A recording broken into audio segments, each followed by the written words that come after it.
Hello friends. তো তোমরা তো সেদিন দেখেইছিলে যে আমরা দুই বান্ধবী মিলে একটু বেরিয়েছিলাম। তো আমরা শুধু পার্লারেই যাইনি, আরও কয়েকটা জায়গায় গেছিলাম। তার মধ্যে পার্লার থেকে বেরিয়ে সবার প্রথমে যেটা গেছিলাম সেটা হচ্ছে চৈত্র সেল।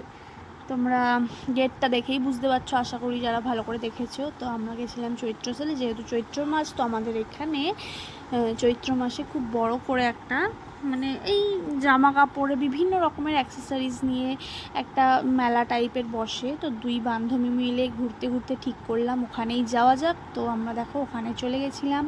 তারপর হঠাৎ চা দেখতে পেলাম, আর বিকেলবেলা যেহেতু আমরা চা খোর, সো চা তো খেতেই হবে। তারপর দেখো দুজন মিলে চা খেয়ে নিলাম, আর তারপর গোটা মেলাটা একটু একটু করে দেখলাম। মানে তেমন কিছু কিনিনি, মানে খুব একটা পছন্দ কিছু হয়নি তাই। আর দেখো মেলা ঘুরতে ঘুরতে আমরা দুজন মিলে ফাটিয়ে গল্প করছিলাম, হাসাহাসি করছিলাম, আর যা যা বসেছিল সেগুলো একটু একটু টুকটাক দেখছিলাম। তো তোমাদেরকেও দেখালাম। চলো বা